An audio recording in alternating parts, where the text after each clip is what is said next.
1707 में औरंगजेब के पतन के बाद जब बेलखने मुगल बादशाह आने शुरू हुए तब इनको मौका मिला।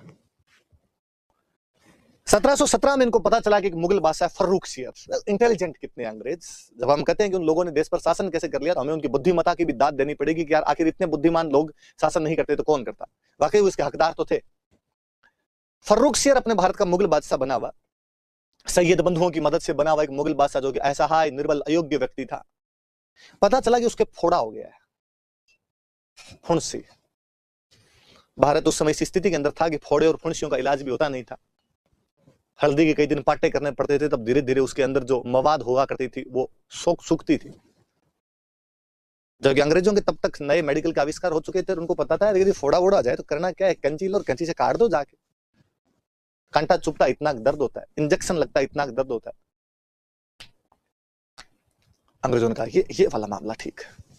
एक बंदा भेजा जॉन सरमन कि जॉन सरमन तुम जाओ और फर्रुखसियर से बात करके आओ।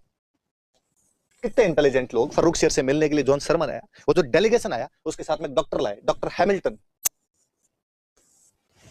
इनको फारसी नहीं आती थी, किसी को अंग्रेजी जानते थे, इसलिए एक आर्मेनिया के बंदे को लाया जो दुभाषिया था, जिसको दोनों बातें आती थी। ख्वाजा सेहुर्द, इसने ख्वाजा ही लिखा है, पूरा नाम लिख लेना इसका, ख्वाजा सेहुर्द नाम था। आर्मेनियन बंदा था जिसको इंग्लिश भी आती थी और फारसी भी आती थी।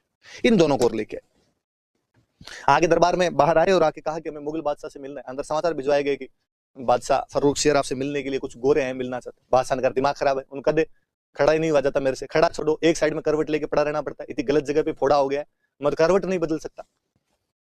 जाकर सब बादशाह नहीं मिल सकते, आपसे दरबार में नहीं आ सकते। अंग्रेजों ने अनुनय भी नहीं किया कि सर हम बादशाह के पास जाके मिले, हम गिफ्ट लाए उनके लिए। गिफ्ट की बात सुनी फर्रुखसियर ने कहा ले आओ, इधर ही ले आओ। साइन कक्ष में फर्रुखसियर के लेके गए। फर्रुखसियर करवट लिया हुआ सो रहा। जॉन सरमन ने जाके पूछा कि सर हमने सुना कि आपकी तबीयत नासाज है, इसलिए हम मिलने के लिए आए। आपके लिए सेव लाए हैं, हम गुलदस्ता लाए हैं और कई गिफ्ट लाए हैं।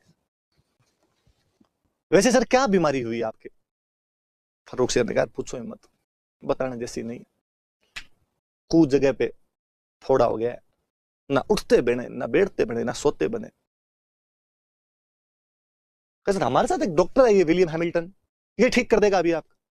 फर्रुखसियर ने कहा यूं बातें करने से क्या होता है, बेजी सुबह शाम दोनों टाइम हल्दी के पाटे करके जाते हैं, उससे ठीक नहीं हुआ। तुम्हारा छोरा सा जिसके मूछें पूरी उगी नहीं, ये क्या ठीक करेगा? सरमन ने कहा सर एक बार आप दिखाओ तो सही कहां पर है, यह भी ठीक कर देगा। फर्रुखसियर ने कहा नाम सरमन और सरम नाम की चीज नहीं है, तेरे कहा यार गलत जगह पे और कहा दिखा नहीं सकता मैं। जॉन सरमन ने कहा सर हम बाहर चले जाते हैं, डॉक्टर के सामने तो कपड़े खोलने पड़ेंगे, क्या इलाज है? बाकी वाले बाहर गए। कहा सब ख्वाजा सेहुर्द तो देखो खड़ा रहेगा, वरना वो भाषा कैसे बताएगा? फर्रुखसियर ने कहा भाषा की क्या जरूरत है, मैं दिखा दूंगा ये है। ख्वाजा को इसको बाहर ले जाओ। ख्वाजा सेहुर्द को बाहर ले गए। अब रूम में खाली डॉक्टर हैमिल्टन और फर्रुखसियर।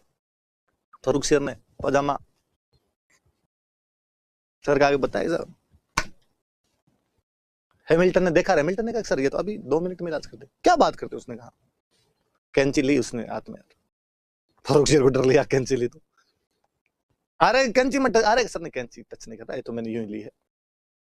फिर जो डॉक्टर होते हैं अपने मान लो यहाँ पे फुंसी हो रखी होती है, डॉक्टर को वो कैंची से काटनी होती है, डॉक्टर यूं ही आपका हाथ पकड़ के आपसे यूं बात करता है। और क्या करते हो? आपको तो सर आरएस की तैयारी करता हूँ। कहाँ से करते हो? सर स्प्रिंग बोर्ड एकेडमी से करता हूँ। अच्छा, नाम तो मेरा भी सुना यार, अच्छी कोचिंग है ना? आप कहते हो हाँ सर। कितने स्टूडेंट होते हो? आप कहते हो सर एक क्लास में इतने स्टूडेंट होते हैं। अच्छा वैकेंसी कब आएगी? सर तो कह रहे थे हमारे आने वाली है। हाँ यार आरएस बहुत अच्छी पोस्ट होती है, हमारे भी एक गांव का लड़का उसमें सिलेक्ट होता है। अब आपका पूरा ध्यान उस डॉक्टर की तरफ होता है, पर डॉक्टर का ध्यान आपकी तरफ नहीं होता है, उसका ध्यान आपकी फुंसी पर और अपने हाथ में पकड़ी हुई सीजर पे होता है।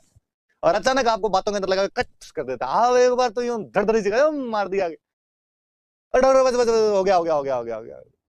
इतना टाइम लगा। उसने फर्रुखसियर के उल्टा सो रखा बेचारा फर्रुखसियर, जो फुंसी उसके और की थी उसको काट दिया। फर्रुखसियर नाचा मार दिया रहा, मैं तेरा सर कलम करवा दूंगा। विलियम हैमिल्टन ने कहा सर प्लीज एक मिनट, बैंडेज लगाई आता तो ऊपर का सर अब रेडी है, अब दर्द थोड़ी हो रहा है। फर्रुखसियर ने कहा दर्द तो नहीं हो रहा, पर तूने किया क्या? उसने कहा कर दिया जो, आप तो खड़े हो गए, आराम से देख लो।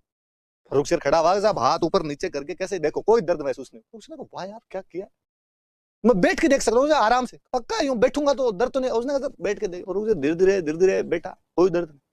और क्या बादशाह राजी हुआ है। बादशाह के अंदर बुलाओ सबको, जॉन सरमन को सबको अंदर बुलाया गया। चाय पानी पिलाओ भाई, पूछा बादशाह ने। मांगो जो मांगेगा वो मिलेगा। भारत के मुगल बादशाह की बीमारी सही की है तुमने साहब, थोड़ा छूट दे दो बिजनेस में तो भला रहे। कहाँ बिजनेस करना है? तो बंगाल में फैक्ट्रीज लगा रखी है, 1696 में कलकत्ता में फैक्ट्री लगाई है, कहा केवल 3,000 रुपए दीजिए पूरे बंगाल का बिजनेस तुम्हारा। अब इधर वो पूर्व में पश्चिम में सूरत वाला जो बंदरगाह है ना, मक्का वक्का जाने का रास्ता आपके इधर से आपने देखा ही होगा सर, इधर सर बिजनेस थोड़ा टैक्स ज्यादा लगते हैं, करते हैं, तो केवल 10,000 रुपए दीजिए सूरत वाले पे, कितना व्यापार कीजिए और कोई टैक्स नहीं लगेगा, 10,000 जमा करवा दो। क्या सर वो वैसे तो हम आपके सिक्के चलाते हैं पूरे भारत के अंदर, मुगल बादशाह के नाम के सिक्के, पर वो बॉम्बे में हमने एक सिक्कों की थोड़ी फैक्ट्री बना रखी है, मिंट टकसाल है, थोड़ी सी छूट दे दो तो बॉम्बे वाले सिक्के भी चल जाएंगे। दी बॉम्बे की टकसाल से अंग्रेजों के जो भी सिक्के आएंगे वो चलेंगे। कि सर वो कलकत्ता में फैक्ट्री बना तो ली, पर लुगाई टाबर भी रखने, आसपास में घर बार भी तो होने चाहिए। कलकत्ता के आसपास जितनी भूमि खरीद सकते हो उतनी खरीदिए। 3,000 रुपए देके बंगाल का बिजनेस, 10,000 रुपए देके सूरत का बिजनेस, बॉम्बे टकसाल के सिक्के चलेंगे भारत के अंदर जो अंग्रेजों के द्वारा ढाले जाते हैं, और कलकत्ता के आसपास में तुम कितनी भी जमीन खरीद सकते हो। इतिहासकार ओम्स कहता है कि ये जो व्यवस्था थी, ये जो समझौता किया था, ये कंपनी के लिए मैग्ना कार्टा था,